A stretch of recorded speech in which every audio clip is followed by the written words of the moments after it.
जी बेटे, आज हम आपके साथ डिस्कशन करेंगे एक नए चैप्टर की ब्रांच अकाउंटिंग। ठीक है, ब्रांच अकाउंटिंग को समझने से पहले हमें पहले ये समझना पड़ेगा कि ब्रांचेस कितनी तरह की होती हैं। ठीक है, टाइप्स ऑफ ब्रांचेस, मतलब ब्रांच अकाउंटिंग को हम करेंगे उसमें वेरियस मेथड्स हैं। ठीक है, depends upon the types of branches. ठीक है, मतलब सबसे पहले हमें मेथड नहीं सोचना होता, हमें सबसे पहले क्या सोचना होता है कि कौन सी टाइप ऑफ ब्रांच का क्वेश्चन आया। ठीक है, जिस टाइप ऑफ ब्रांच का क्वेश्चन आया होगा उस हिसाब से फिर हमने मेथड की एप्लीकेशन देनी है। तो इसलिए ब्रांच अकाउंटिंग के मेथड्स को समझने से पहले हमें सबसे पहले टाइप ऑफ ब्रांचेस के बारे में नॉलेज होनी चाहिए कि कितनी तरह की ब्रांचेस होती हैं।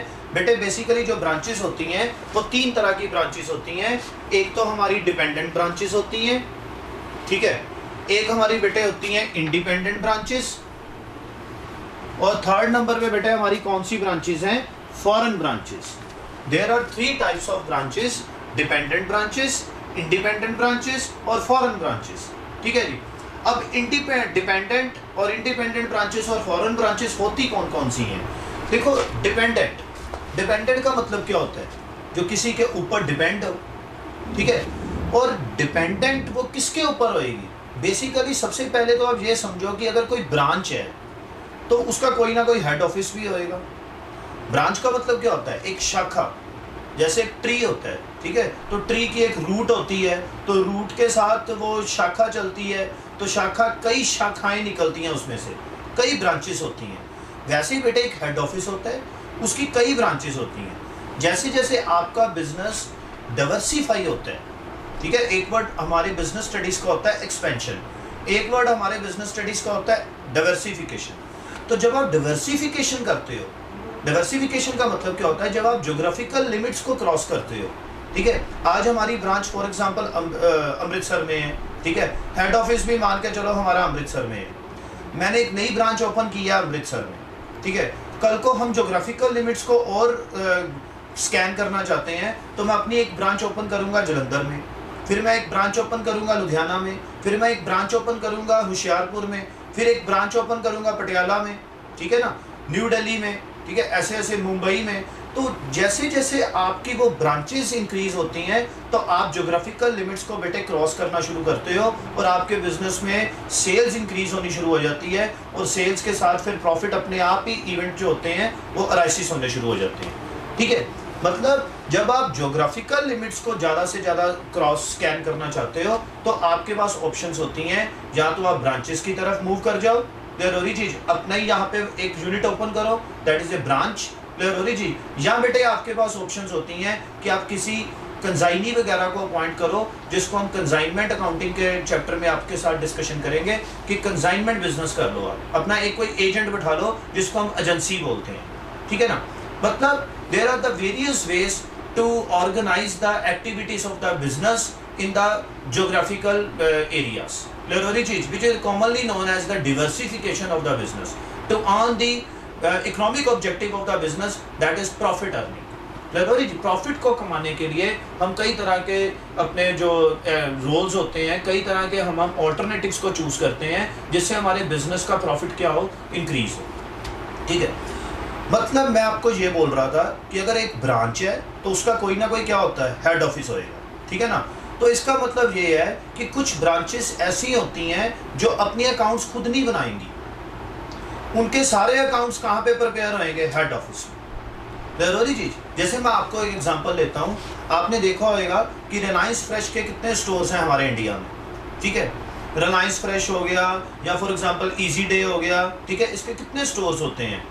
या वो टाटा वालों का मोर भी एक खुला था, ठीक है, एक सुभिक्षा खुला था पहले।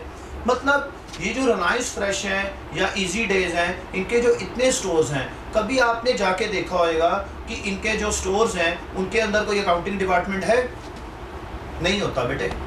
वहाँ पे तो सिर्फ उनके सेल्समैन होते हैं, ठीक है, जो आपको प्रोडक्ट के प्राइसेस बताते रहते हैं कि हाँ जी ये शैम्पू की बॉटल इतने की है, वैसे वो भी वहाँ पे लिखा होता है। ठीक है, फिर भी वो आसपास घूमते होते हैं कि अगर आपको कोई चीज़ नहीं समझ लग रही तो आप हमसे पूछ लो। इनके अंदर बेटे कोई भी अकाउंटिंग डिपार्टमेंट नहीं होता। ठीक है, कोई सेपरेट से आप देखो कोई डिपार्टमेंट अकाउंटिंग का ऑफिस कोई नहीं है। एक्चुअली जब वो आपकी बिलिंग करते हैं ना, ठीक है, तो उनके जो सॉफ्टवेयर है ना वो नेटवर्किंग में है सारे हेड ऑफिस के साथ। मतलब ये हो गया कि अगर फॉर एग्जांपल आपका बिल बना, मान के चलते हैं बेटे 990 रुपये बिल बना, ठीक है, और आपने 1000 रुपये उनको पे किया, इजी डे वालों को या रिलायंस फ्रेश वालों को। जब वो आपसे 1000 रिसीव करते हैं ना, तो आपको वो चेंज कर देते हैं, 10 रुपीज़ वापस कर देते हैं, ठीक है। मतलब 1000 आपसे लिया, 990 का बिल बना और 10 रुपये आपको वापस कर दिए, और जो आपको पॉलीथीन वगैरह जो है जिसमें आपको वो सारे आपके वो प्रोडक्ट्स डाल के आपको दे दिए। बेटे जब वो आपको बिल जनरेट करके देते हैं ना, वहाँ पे इवन की इतना भी मेंशन होता है कि कस्टमर ने 1000 रुपया दिया, हमने उनको 10 रुपीज़ चेंज की। ऐसे नहीं लिखा होता कि ये 990 का बिल बना, ठीक है। ये भी मेंशन होएगा कि आपने 1000 दिया, 10 उन्होंने चेंज की, और फिर नटशल करके वो कितना हो गया 990 रुपीज़। समझ लग रही है बात, क्लियर हो रही चीज। जैसे आप फॉर एग्जांपल, अगर एक एग्जांपल ले लेता हूं मैं कि अगर आप उनको 2000 का नोट दो, अगर 2000 का नोट दोगे तो फिर वो आपको चेंज कितनी देंगे, फिर वो आपको 1010 रुपीज़ देंगे। तो फिर उनके बिल में ये भी लिखा होएगा कि कस्टमर ने हमें 2000 रुपीज़ दिए, 990 का उनका बिल बना था, तो हमने 1010 रुपीज़ कस्टमर को क्या कर दिए, वापस कर दिए। मतलब इतनी इंफॉर्मेशन भी उनको उनके सिस्टम में रिकॉर्ड होती है, और वो सारे की सारी इंफॉर्मेशन बेटे on the spot software networking के थ्रू कहाँ पे चली जाती है, हेड ऑफिस में। मतलब ये हो गया कि जैसे ही आपने यहाँ पे फॉर एग्जांपल लुधियाना में या अमृतसर में आपने रिलायंस फ्रेश में कोई ट्रांजैक्शन की, तो ऑन दी स्पॉट बेटे वो ट्रांजैक्शन कहाँ पे इफेक्ट शो कर देती है, हेड ऑफिस, जहाँ पे भी उनका हेड ऑफिस है, ठीक है। तो ये जो होता है ना, ये डिपेंडेंट ब्रांचेस है। हर एक ब्रांच के रिकॉर्ड जो हैं वो कहाँ पे बन रहे हैं, हेड ऑफिस।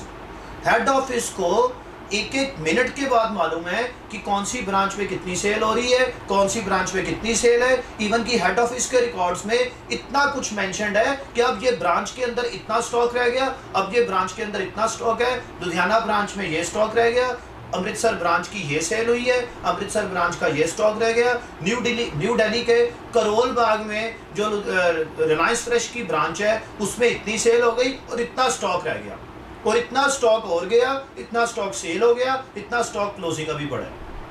मतलब head office keeping full system of accounting of each branch. Clear हो रही चीज। इसका मतलब सभी जो बुक्स बन रही हैं वो कौन बना रहा है, हेड ऑफिस। इसका मतलब अगर हेड ऑफिस बुक्स बना रहा है तो ब्रांच वो बुक्स नहीं बना रही, तो ब्रांच किसके ऊपर डिपेंडेंट हो गई, हेड ऑफिस के ऊपर, क्योंकि ब्रांच की सारी अकाउंटिंग कौन कर रहा है, हेड ऑफिस कर रहा है। तो इसका मतलब बेटे ये ब्रांचेस कौन सी हो जाती हैं, डिपेंडेंट ब्रांचेस, जिसको हम ये बोल सकते हैं branches not keeping full system of accounting. मतलब ये वो ब्रांचेस हैं जो अपना अकाउंटिंग का सिस्टम खुद मेंटेन नहीं करती। क्लियर हो रही चीज, not keeping full system of accounting, क्योंकि इनका सारा सिस्टम कहाँ पे रिकॉर्ड हो रहा है, ये सारे अकाउंटिंग के सिस्टम कहाँ पे मेंटेन हो रहे हैं, सारे रिकॉर्ड्स कहाँ पे मेंटेन हो रहे हैं बेटे, हेड ऑफिस। तो ऐसी ब्रांचेस को, रिलायंस फ्रेश वाली ऐसी ब्रांचेस को हम क्या बोल देंगे, डिपेंडेंट ब्रांचेस। तभी तो उनके अंदर कोई अकाउंटिंग डिपार्टमेंट नहीं है, क्योंकि सारे कंसोलिडेटेड रिजल्ट्स कहाँ पे हो रहे हैं, हेड ऑफिस। क्लियर हो रही चीज, समझ लग रही है चीज। कंसोलिडेटेड का मतलब होता है इकट्ठा, सभी ब्रांचेस के रिजल्ट्स इकट्ठे कहाँ पे हो रहे हैं, हेड ऑफिस। समझ लग रही है चीज, क्लियर हो रही है। मतलब रिजल्ट्स भी हम नहीं बोल सकते, सभी ट्रांजैक्शंस ही वहां पे जा रही हैं, तो रिजल्ट्स भी हेड ऑफिस ही कैलकुलेट करेगा। क्लियर हो रही चीज, क्योंकि अगर ब्रांच रिजल्ट निकालेगी फिर इसका मतलब तो ये है ब्रांच बुक्स बना रही है। क्लियर हो रही चीज, तो रिजल्ट वर्ड नहीं यूज करना, सभी ट्रांजैक्शंस कहाँ पे जा रही हैं, हेड ऑफिस। तो हेड ऑफिस ही सब कुछ करेगा, अकाउंटिंग भी हेड ऑफिस करेगा, उनके रिजल्ट्स भी हेड ऑफिस कैलकुलेट करेगा, interpretation of results, communication of results, जो हमारे अकाउंटिंग का पूरा जो प्रोसीजर है जिसको हमने पढ़ा हुआ है, सबसे पहले identification of transaction, recording of identified transaction, then classification of recorded transaction. Clear हो रही जी, देन बेटा summarizing of classified accounts, then उसके बाद बेटे interpretation of results, then finally क्या था, कम्युनिकेशन ऑफ रिजल्ट्स। वो जो सारे स्टेप्स करेगा वो कौन करेगा, हेड ऑफिस। इसका मतलब ये है बेटे, ऐसी ब्रांचेस में बुक्स ऑफ अकाउंट्स किसकी बनेगी, हेड ऑफिस, क्योंकि ब्रांच तो वो बुक्स ऑफ अकाउंट्स बना ही नहीं रहा, सारे बुक्स ऑफ अकाउंट्स कौन प्रिपेयर करेगा, हेड ऑफिस। इसका मतलब in the books of head office, clear हो रही चीज, ब्रांच के अकाउंट्स प्रिपेयर होंगे। मैं यहाँ पे लिख देता हूँ, यहाँ पे in the books of head office, जितने भी ये मेथड्स लगेंगे वो किसकी बुक्स में लगेंगे, बुक्स ऑफ हेड ऑफिस। ठीक है, हेड ऑफिस की बुक्स में बेटे ब्रांच का रिकॉर्ड रखा जाएगा, ब्रांच अपनी बुक्स यहाँ पे प्रिपेयर नहीं करेगी। ठीक है जी, books of head office, head office की बुक्स बनाई जाएंगी। ब्रांच तो डिपेंडेंट ब्रांच है, उसकी तो अब खुद वो बुक्स बनाएगी नहीं ब्रांच। क्लियर हो रही चीज? तो ऐसी ब्रांचेस को हम branches not keeping full system of accounting भी बोल सकते हैं, डिपेंडेंट ब्रांचेस भी बोल सकते हैं, और सभी रिकॉर्ड्स कहाँ पे मेंटेन होंगे? हेड ऑफिस की बुक्स में। अब ऐसी ब्रांचेस के रिकॉर्ड्स को मेंटेन करने के लिए, इनकी अकाउंटिंग करने के लिए बेटे 4 मेथड्स होते हैं हमारे पास। अब मेथड्स की बात स्टार्ट होएगी ना, पहले हमें टाइप ऑफ ब्रांच तो पता हो, टाइप ऑफ ब्रांच जब हमें पता लग जाएगी उसके बाद हम मेथड्स को डिसाइड करेंगे कि चलो यार ये डिपेंडेंट ब्रांचेस है, डिपेंडेंट ब्रांचेस होने के कारण ये सभी अकाउंट्स हेड ऑफिस प्रिपेयर करेगा, तो books of head office prepare होंगी। तो उसमें हेड ऑफिस के बाद क्या क्या ऑप्शंस हैं कि उनको रिकॉर्ड करने के लिए? सबसे पहले बेटे हमारा मेथड होता है फाइनल अकाउंटिंग सिस्टम मेथड। ठीक है, this one is the final accounting system method. अब फाइनल अकाउंटिंग सिस्टम मेथड तो बहुत आसान है, ये हम +1 से कर रहे हैं फाइनल अकाउंट्स, जिसमें हमने ट्रेडिंग अकाउंट प्रिपेयर करना है, profit and loss account prepare करना है। ट्रेडिंग अकाउंट से हमारा जो रिजल्ट एनालिसिस होएगा वो ग्रॉस प्रॉफिट या ग्रॉस लॉस होएगा, और हमारा प्रॉफिट एंड लॉस अकाउंट से जो रिजल्ट एनालिसिस होएगा वो नेट प्रॉफिट या नेट लॉस होएगा। ठीक है, तो that is A final accounting system method. ठीक है, तो हेड ऑफिस क्या करता है इस मेथड में? मैं आपको क्वेश्चन भी बेसिक डिस्कशन में वो क्वेश्चन करवाऊंगा मैं आपको। हेड ऑफिस ने कुछ नहीं करना, हेड ऑफिस ने क्या करना है? ब्रांच का सारा डाटा मंगवा के, मंगवाना क्या है, हेड ऑफिस के पास ही है सारा कुछ। ठीक है, ब्रांच का सारा डाटा वो एनालिसिस करेंगे, और उसमें से ओपनिंग स्टॉक हो गया, ब्रांच की सेल्स हो गई। जैसे फॉर एग्जांपल लुधियाना ब्रांच की हम बात करें, लुधियाना ब्रांच में ओपनिंग स्टॉक कितना है, लुधियाना ब्रांच की सेल्स कितनी है, गुड्स सेंट टू ब्रांच कितनी हुई थी। ठीक है, अच्छा एक चीज और, यहाँ पे ना डिपेंडेंट ब्रांचेस में ब्रांचेस 100% किसके ऊपर डिपेंडेंट है? हेड ऑफिस के ऊपर। ठीक है, तो जब ब्रांचेस के पास जो भी गुड्स आएंगी वो कहाँ से आएगी? हेड ऑफिस से। समझ लग रही है? जैसे रिलायंस फ्रेश वाली एग्जांपल को ही मैं दोबारा बोल रहा हूँ, अगर रिलायंस फ्रेश के जितने भी स्टोर्स हैं इंडिया में, तो वहाँ पे जो प्रोडक्ट्स जा रहे हैं, जो भी गुड्स जा रही हैं, क्या वो ब्रांचेस के पास इतनी पावर है कि वो गुड्स खुद खरीद लें? नहीं पावर है बेटे। सभी गुड्स कहाँ से आनी है? हेड ऑफिस से। जो रिलायंस फ्रेश का हेड ऑफिस है ना, वही भेजेगा। लुधियाना ब्रांच को ये भेज दो, अमृतसर ब्रांच को ये गुड्स भेज दो, for example new Delhi branch को ये गुड्स भेज दो, मुंबई ब्रांच को ये गुड्स भेज दो। ठीक है, जैसे वो वॉलमार्ट वाले होते हैं कि उनकी डिलीवरी वो लॉरीज लगी होती हैं। ठीक है, डिलीवरी वैन्स वगैरह या डिलीवरी लॉरीज हैं, उनके डिलीवरी ट्रक लगे हुए हैं, तो वो ट्रक ही हर एक ब्रांच को क्या होते हैं? गुड्स सप्लाई करते हैं। तो ब्रांचेस के पास इतनी पावर नहीं होती कि वो खुद परचेजेस कर लें मार्केट से। जरूरी चीज कि सारी गुड्स को जो ब्रांच रिसीव करेगी वो हेड ऑफिस से ही भेजी होंगी। इसका मतलब हेड ऑफिस गुड्स सेंड करेगा और ब्रांच उसको रिसीव करेगी, और हेड ऑफिस के बिहाफ पे ब्रांचेस उस गुड्स को क्या करेंगी? सेल करेंगी। जरूरी चीज एक और इसका फीचर है डिपेंडेंट ब्रांचेस का, मैं आपको डिस्टिंक्शन समझाऊंगा, स्लाइड से दिखाऊंगा डिपेंडेंट और इंडिपेंडेंट ब्रांचेस में क्या डिफरेंस है। ठीक है, फिर भी मैंने चलो आपको पहले बोल दिए कि इसमें गुड्स सेंट टू ब्रांच हमेशा कौन करेगा? Head office. ब्रांच खुद परचेस नहीं करेगी, ब्रांच सिर्फ सेल करेगी, और उसकी इंटीमेशन किसको जाती रहेगी? हेड ऑफिस को। ठीक है जी, नेक्स्ट वन बेटे, ये फाइनल अकाउंटिंग सिस्टम मेथड हो गया, जिसमें वो मैं आपको ये बोल रहा था कि ट्रेडिंग अकाउंट में ओपनिंग स्टॉक हो गया, क्लोजिंग स्टॉक हो गया, परचेजेस तो होएगी ही नहीं। परचेजेस की जगह क्या आ जाएगा? Goods sent to branch. क्योंकि ब्रांच के लिए परचेजेस क्या है? ब्रांच के लिए तो वही परचेजेस है ना जो हेड ऑफिस से होके आएगा। जरूरी जी, जो हेड ऑफिस भेजेगा वही ब्रांच के लिए परचेजेस है, तो इसलिए परचेजेस की जगह वर्ड क्या यूज हो जाना है? Goods sent to branch. जरूरी चीज, तो हमने डेबिट से ट्रेडिंग अकाउंट में गुड्स सेंट टू ब्रांच लिख देना है। ठीक है, देन उसके बाद अगर कोई डायरेक्ट एक्सपेंसेस तो नॉर्मली होते ही नहीं है इस केस में, डिपेंडेंट ब्रांचेस है, क्योंकि सभी एक्सपेंसेस कौन करेगा? हेड ऑफिस कर रहा है। फिर भी अगर कोई डायरेक्ट एक्सपेंसेस आए तो हम उसको कहाँ पे डाल देंगे? ट्रेडिंग अकाउंट में। फाइनली यहाँ पे बेटे ग्रॉस प्रॉफिट और ग्रॉस लॉस एनालिसिस हो जाएगा। ठीक है, और सेल्स को भी हम क्रेडिट करेंगे जो ब्रांच ने सेल की है। सेल के बाद ही तो पता लगेगा कि ग्रॉस प्रॉफिट या ग्रॉस लॉस क्या है। फिर नॉर्मल जैसे हम +1 में बनाते थे, profit and loss account prepare कर देंगे, ग्रॉस प्रॉफिट या ग्रॉस लॉस जो भी आया है उसको हम बेटे ब्रॉट डाउन करेंगे आगे, और इनडायरेक्ट एक्सपेंसेस को डेबिट साइड पोस्ट करके फिर हमने क्या फाइंड आउट कर देना है, नेट प्रॉफिट और net loss as the case में।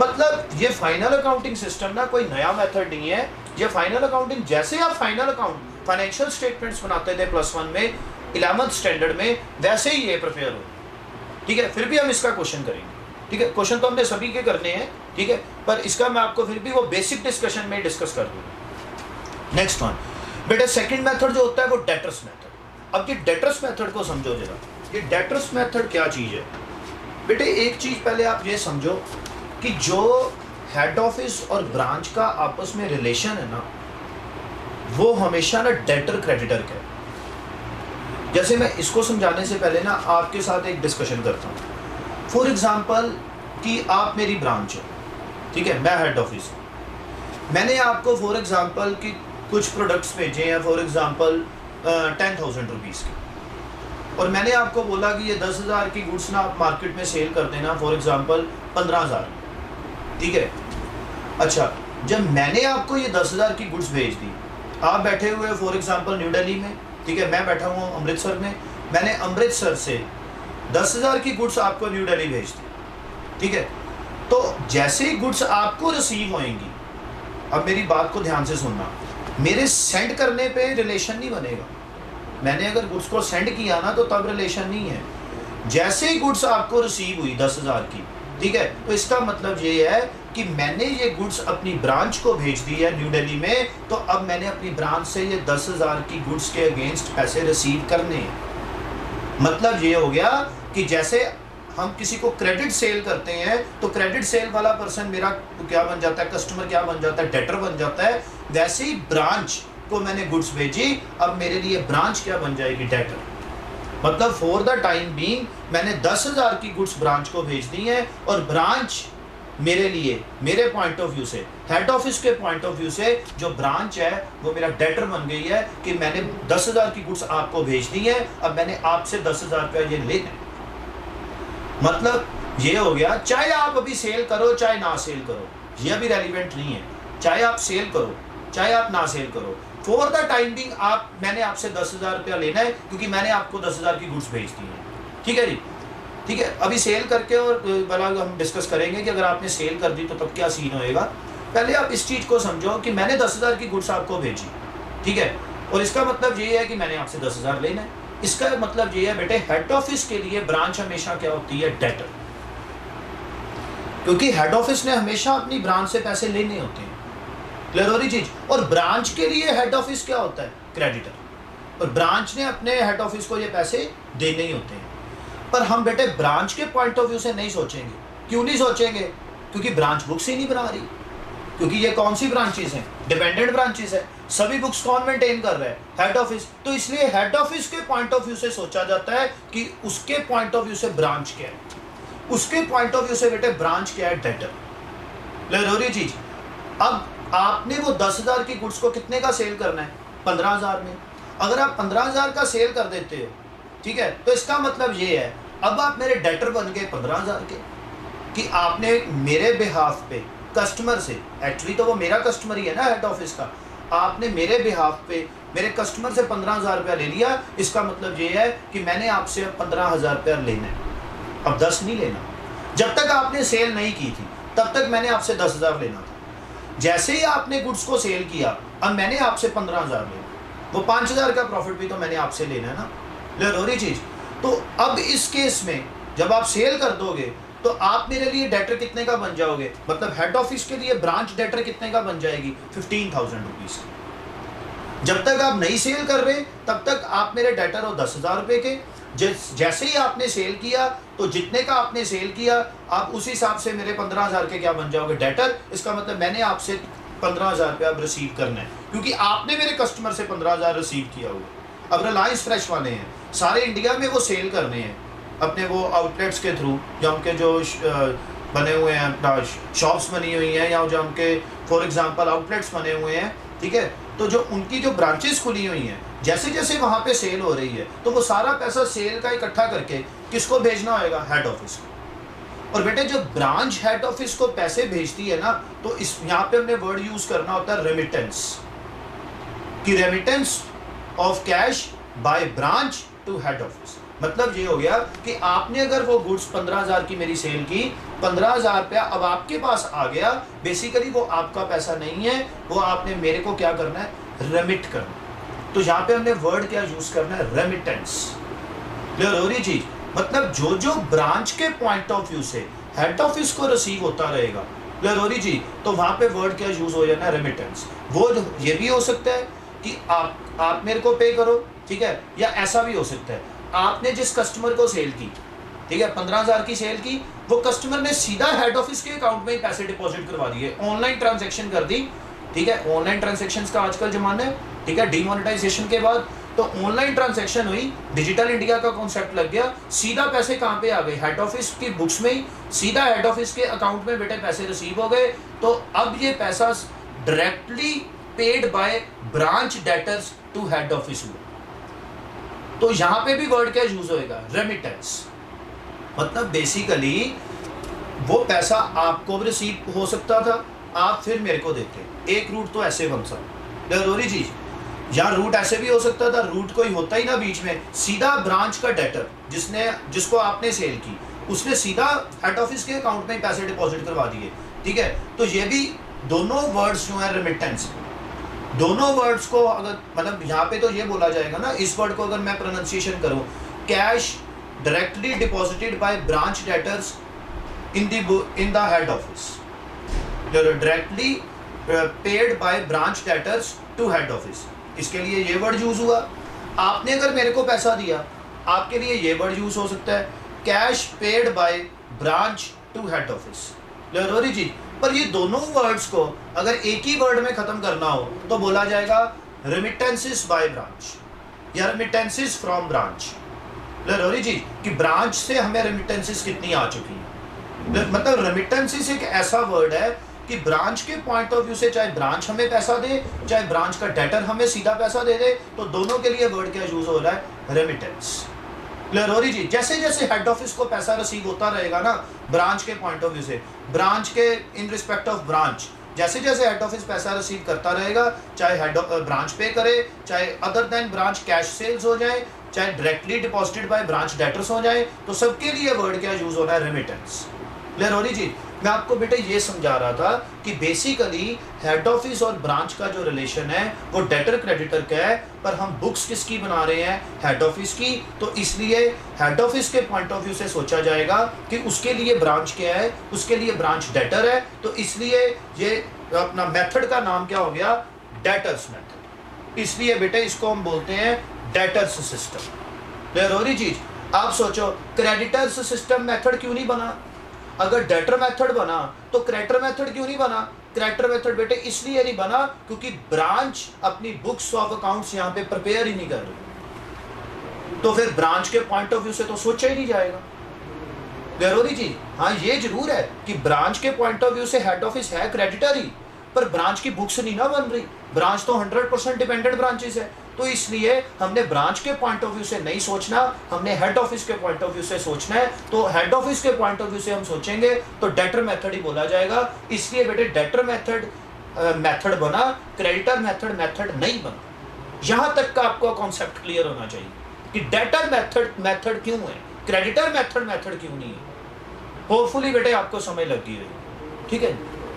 नेक्स्ट वन बेटे, उसके बाद जो थर्ड मेथड आता है डिपेंडेंट ब्रांचेस में, वो है स्टॉक एंड डेटर सिस्टम, ठीक है। अब स्टॉक एंड डेटर सिस्टम में क्या होएगा, ये बेसिकली ना इसको हम एनालिटिकल मेथड भी बोलते हैं। इसमें क्या होएगा कि आपने जो ये फाइनल अकाउंटिंग सिस्टम मेथड लगाया, डेटर मेथड, अच्छा एक चीज आपको समझा दूं, चाहे फाइनल अकाउंटिंग सिस्टम मेथड से क्वेश्चन करो, चाहे डेटर सिस्टम से करो, चाहे स्टॉक एंड डेटर सिस्टम से करो, चाहे होलसेल प्राइस मेथड से करो, किसी भी मेथड को अप्लाई करके आप क्वेश्चन सॉल्व करो, सभी का आंसर सेम है। मेथड चेंज होने से प्रॉफिट थोड़ी चेंज हो सकते हैं यार। अगर आपने मान के चलो 2,25,000 रुपया कमाया है अपने बिजनेस में, तो आप जौन से मर्जी मेथड के अकॉर्डिंगली बेटे कर दो तो वो 2,25,000 ही रहेगा ना। वो ऐसे थोड़ी हो जाएगा कि 2.5 लाख बन जाएगा या 2 लाख रह जाएगा। अगर एक्चुअल में बिजनेस ने 2,25,000 अर्न किया है तो किसी भी मेथड को अप्लाई करो तो 2,25,000 ही आंसर आना चाहिए। वैसे ही बेटे आप किसी भी मेथड को यहाँ पे अप्लाई करोगे तो आपका answer would remain same, answer हमेशा सेम आएगा, ठीक है। पर ये मेथड बने हुए हैं कि एग्जामिनर हमें किसी भी मेथड के अकॉर्डिंगली पूछ सकता है एग्जाम में, तो हमें उस मेथड के अकॉर्डिंगली ही सोचना पड़ेगा। ये आपके ना स्किल्स को बढ़ाने के लिए मेथड्स बना देते हैं। जरूरी चीज़ कि आपका स्किल अच्छा हो जाए, आपको हर तरीके से क्वेश्चन सॉल्व करना है जरूरी, क्योंकि डिपेंड करता है ना मार्केट में किसी भी तरीके से वे ब्रांच की बुक्स, हेड ऑफिस बुक्स बना रहा हो, तो आपको हर वे आना चाहिए कि आप उस तरीके से ही वहाँ पे मैनेज कर दो अकाउंट्स को। तो ये stock and debtor method, stock and debtor method में बेसिकली क्या होता है, इसी डेटर मेथड के ना टुकड़े हो जाने हैं। स्टॉक का ब्रांच स्टॉक अकाउंट अलग बनेगा, ठीक है, डेटर के लिए ब्रांच डेटर अलग बनेगा, लोडिंग के लिए ब्रांच एडजस्टमेंट अलग हो जाएगा, ठीक है। देन उसके बाद अगर प्रॉफिट एंड लॉस निकालना है तो वो ब्रांच P&L में निकलेगा, सभी एक्सपेंसेस ब्रांच एक्सपेंसेस में आ जाएंगे। मैं आपसे डिस्कस करूंगा, क्लियर हो रही चीज़। फिलहाल सिर्फ आपको मेथड शो करवा रहा हूँ, हम हर मेथड के बेटे क्वेश्चंस भी सॉल्व करेंगे, ठीक है, और स्टॉक एंड डेटर मेथड को हम ब्रॉड में भी डिस्कस करेंगे। तो ये हमारा थर्ड मेथड है, स्टॉक एंड डेटर्स मेथड। फिर बेटा last method, wholesale price method. इसके रिलेटेड भी मैं आपसे क्वेश्चन सॉल्व करवाऊंगा कि होलसेल प्राइस मेथड क्या होता है, ठीक है। होलसेल प्राइस मेथड में बेसिकली हम ब्रांच को ऐसा सीन होता है होलसेल प्राइस मेथड में। मैं आपको थोड़ा सा बोल के अभी चुप कर जाता हूँ, जब हम क्वेश्चन करेंगे तो ब्रॉड में डिस्कशन करेंगे। जैसे मैंने आपको 10,000 की गुड्स बेची, ठीक है, मैंने अभी आपको क्या बोला था कि आप कितने की सेल करो इसको, 15,000 की, ठीक है। अब क्या होता है कि मैंने ना आपको ये इंस्ट्रक्शन दी कि मैंने आपको ना गुड्स यही इंस्ट्रक्शन दी कि 15,000 की भेजना, पर मैंने ना वो गुड्स को, जो कॉस्ट प्राइस मेरा 10,000 था, आपके सामने वो गुड्स को ना मैं 13,000 की ले आया। मतलब ये हो गया कि आपको ना ऐसा लगे कि ये गुड्स कितने की हैं, 13,000 रुपीज़ की। मैंने अपनी कॉस्ट हाइड की है बेटे। ऐसे ही यही कॉन्सेप्ट इनवॉइस प्राइस के, कि जब हेड ऑफिस अपनी कॉस्ट को हिडन करना चाहता है ना, अपनी कॉस्ट को किसी भी ब्रांच के सामने शो नहीं करना चाहता, क्लियर हो रही चीज़, तो तब इनवॉइस प्राइस का कॉन्सेप्ट एप्लीकेबल होता है। ये क्यों कर रहा है हेड ऑफिस, आप बताओ। एक दुकानदार है, फॉर एग्जांपल एक आइसक्रीम है, वो 400 रुपये किलो बिकती है। 400 रुपये किलो वो ड्राई फ्रूट वाली आइसक्रीम हमारे लुधियाना में वो 400 रुपये किलो के हिसाब से बिकती है। अगर 400 रुपये किलो के हिसाब से वो ड्राई फ्रूट वाली आइसक्रीम बिक रही है, तो इस 400 रुपये किलो के हिसाब से सेल करने के बाद भी पता क्या बोलेगा वो दुकानदार, शॉपकीपर जो है, जो आइसक्रीम पार्लर वाला पर्सन है, वो बोलेगा भाई साहब हमें तो कुछ बचे ही नहीं। मतलब वो पंजाबी में बोलता है, सांता देखो जी कुछ बचिया ही नहीं। 400 रुपये किलो आइसक्रीम बिक रही हुई है, तो तब भी उसको कुछ नहीं बचा। आप मान सकते हो? नहीं मान सकते बेटे। एक्चुअली वो आइसक्रीम को बनाने की कॉस्ट ना सिर्फ 200 रुपीज़ है, 200 से भी कम है, क्योंकि एज ए चार्टर्ड अकाउंटेंट हमने उनके ऑडिट्स किए होंगे हैं। 180, 190 इसके आसपास वो कॉस्ट होती है, इंक्लूडिंग ड्राई फ्रूट्स। चलो मान लेते हैं कि अगर 200 रुपये किलो भी कॉस्ट हो, 400 रुपये किलो बिक रही है, तो बेटे 100% मार्जिन के हिसाब से आइसक्रीम बिक रही है। 100% मार्जिन, 200 लगाया 200 कमाया, क्लियर हो रही जी। पर वो दुकानदार 400 की आइसक्रीम बेचने के बाद, 400 रुपये किलो के हिसाब से आइसक्रीम बेचने के बाद भी क्या बोलता है, सांता कुछ बची ही नहीं। समझ लेती भी जी, असी तक कॉस्ट टू कॉस्ट माल बेची हमने। अब देखा होगा आपने भी मार्केट में, ठीक है, नॉर्मली दुकानदार यही बोलते हैं, देखो जी हम तो आपको कॉस्ट के कॉस्ट ही दे रहे हैं, हमें तो कुछ बचे ही नहीं है। समझ लग रही जी। तो एक्चुअली क्या होता है कि वो अपनी कॉस्ट आपको नहीं शो करनी चाह रहा, वो आपको अपनी कॉस्ट ना हाइड करनी चाह रहा है। क्योंकि अगर उसने अपनी ओरिजिनल कॉस्ट आपको बता दी कि यार मेरे को तो देखो जी 200 रुपये के हिसाब से आइसक्रीम की कॉस्ट पड़ रही है, तो बेटे आप कभी भी उसको 400 रुपया नहीं दोगे, हमेशा बार्गेनिंग करोगे। भाई साहब 350 ही लगा लो, 300 ही लगा लो, क्लियर हो, 100 रुपये ही कमा लो। तो इसलिए हर एक सक्सेसफुल बिजनेसमैन की निशानी होती है कि वो कभी भी अपनी ओरिजिनल कॉस्ट किसी को डिस्क्लोज नहीं करेगा। क्योंकि अगर आपकी ओरिजिनल कॉस्ट किसी को पता लग गई, तो मार्केट में ऐसे पर्सन्स हैं जो सेल्स प्राइस से आपकी ओरिजिनल कॉस्ट को कंपेयर करके प्रॉफिट की कैलकुलेशन कर लेंगे, और जैसे ही प्रॉफिट की कैलकुलेशन करेंगे तो बेटे दो प्रॉब्लम्स खड़ी हो जाती हैं। एक प्रॉब्लम तो खड़ी होती है कि वो पर्सन बार्गेनिंग करना शुरू कर देता है, जो कस्टमर होता है वो बार्गेनिंग करनी शुरू करेगा, ठीक है। दूसरी जो सबसे बड़ी प्रॉब्लम है, आप फ्री में मार्केट में अपने कॉम्पिटिटर्स को खड़ा कर रहे हो। जब आपका मार्जिन किसी को पता लगेगा, ठीक है। और यार ये तो देखो जी 200 रुपया 1 किलो आइसक्रीम बेच के 200 रुपया अर्न कर रहा है, तो मेरे दिमाग में भी आ सकता है ना, चलो यार आइसक्रीम बिजनेस ही करते हैं। तो वो बंदे का मैं क्या बन जाऊंगा, कॉम्पिटिटर। तो कभी भी जो शॉपकीपर होता है ना, वो अपनी ओरिजिनल कॉस्ट डिस्क्लोज नहीं करता, वो ओरिजिनल कॉस्ट को ना हाइड करता है। और जिस ओरिजिनल कॉस्ट अगर हाइड हो गई तो प्रॉफिट भी अपने आप ही कम शो हो जाएगा, प्रॉफिट भी फुल डिस्क्लोज नहीं ना होएगा। जैसे मैं एग्जांपल ले रहा हूँ, 10,000 का मेरे को कॉस्ट प्राइस पे गुड्स आई थी, ठीक है। आप मेरी ब्रांच हो, अब मेरे को डर है कि यार जो ब्रांच में बंदे बैठे हुए हैं मेरे, उनके दिमाग में ये ना आ जाए कि ये बिजनेस हम ही करते हैं। तो मैंने ना आपको वही गुड्स 13,000 के हिसाब से बेची है कि भाई साहब ये 13,000 की गुड्स हैं, ठीक है। आपको इंस्ट्रक्शन दे दी कि ये 15,000 की आप सेल करिए। मतलब मैंने गुड्स ना सीपी पे नहीं भेजी आपको, मैंने गुड्स किस पे भेज दी, आईपी पे। मैंने गुड्स इनवॉइस प्राइस पे भेजी आपको, और आपको इंस्ट्रक्शन दी कि सेल प्राइस कितना रखना, 15,000।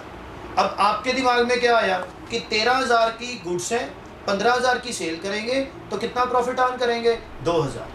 आपके दिमाग में तो ये आया क्लियर चीज। पर एक्चुअली बेटे बैक पे मेरे को मालूम है कि मैं कितना प्रॉफिट अर्न कर रहा हूँ।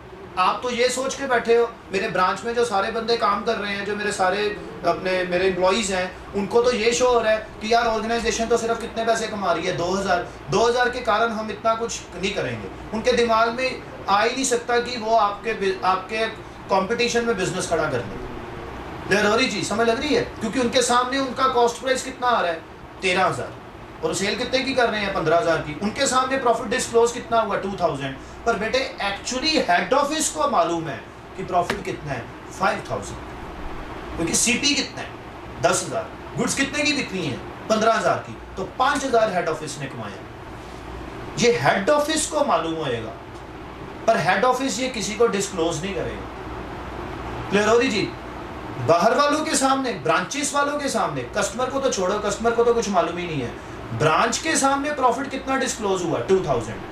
हेड ऑफिस के अंदर प्रॉफिट कितना जनरेट हुआ, 5,000। क्लियर हो रही? ये तभी पॉसिबल है बेटे अगर आप अपना सीपी हाइड कर दो, सीपी को ही लुका दो, पर्दे के पीछे ले जाओ सीपी को, और सीपी को इन्फ्लेट करके गुड्स किस पे सेंड करो, इनवॉइस प्राइस पे। यही तो कॉन्सेप्ट है इनवॉइस प्राइस का, जो कंसाइनमेंट में भी एप्लीकेबल होता है, डिपार्टमेंटल में भी एप्लीकेबल होता है, डिपार्टमेंट अकाउंटिंग में भी, और ब्रांच अकाउंटिंग में भी एप्लीकेबल होता है। कई जगह पे बेटे ये कॉन्सेप्ट एप्लीकेबल है कि गुड्स किसके ऊपर भेजी जाती हैं, इनवॉइस प्राइस पे, नॉट कॉस्ट प्राइस। कि प्रॉफिट ही हाइड हो जाए, कॉस्ट हाइड होएगी तो प्रॉफिट अपने आप ही क्या हो जाएगा, हाइड हो जाएगा। तो अब ये 13,000 है ना, क्लियर हो रही चीज? अब ये 13,000 है, बेसिकली सेलिंग प्राइस कितना हुआ, 15,000, ठीक है। गुड्स मैंने आपको किस पे भेजी, 13,000 पे। तो बेटे यहाँ पे ना ये 13,000 को होलसेल प्राइस भी बोला जाता है, WP, होलसेल प्राइस। ब्रांच के पॉइंट ऑफ व्यू से कॉस्ट कितने की चल रही है, 13,000। मतलब ब्रांच जो सारा कुछ बनाएगा किस पे बनाएगा, होलसेल प्राइस पे। क्लियर हो रही चीज? अगर ब्रांच का कुछ भी प्रिपेयर किया जाएगा हेड ऑफिस की बुक्स में, तो वो किस हिसाब से, 13,000 के हिसाब से। और हेड ऑफिस अपनी बुक्स में अगर कॉस्ट को लेके आएगा तो वो किस हिसाब से, 10,000 के हिसाब से। मैं कॉस्ट की बात कर रहा हूँ। हेड ऑफिस की बुक्स में जो क्लोजिंग ओपनिंग स्टॉक्स होंगे वो 10,000 के हिसाब से होंगे, सीपी पे होंगे, मतलब कॉस्ट प्राइस पे होंगे। हेड ऑफ ब्रांचेस के जो हम रिकॉर्ड्स बनाएंगे, डिपेंडेंट ब्रांचेस है ना, तो हमने रिकॉर्ड बनाने हैं, तो ब्रांच का ओपनिंग और क्लोजिंग स्टॉक किस हिसाब से वैल्यू करेंगे, होलसेल प्राइस से 13,000 से। समझ लग रही है चीज? क्लियर हो रही है? तो ये सारी डिस्कशन जो हम क्वेश्चन करेंगे वो हम कौन से मेथड के में करेंगे क्वेश्चन, ये होलसेल प्राइस मेथड, ठीक है जी। This one is for wholesale price method. तो बेटा ये 4 मेथड्स हैं जो डिपेंडेंट ब्रांचेस में एप्लीकेबल है। क्लियर हो रही जी? मतलब चैप्टर के क्वेश्चंस को शुरू करने से पहले एटलीस्ट चैप्टर का कॉन्सेप्ट क्लियर होना चाहिए कि चैप्टर के अंदर क्या है। जब हम एग्जाम में क्वेश्चन देखें तो मेरा सीन ये फर्स्ट लेक्चर की तरफ मूव कर जाना चाहिए आपका दिमाग कि यहाँ पे क्या क्या था। क्लियर हो रही जी? तो ये बेटे हो गया डिपेंडेंट ब्रांचेस, ठीक है।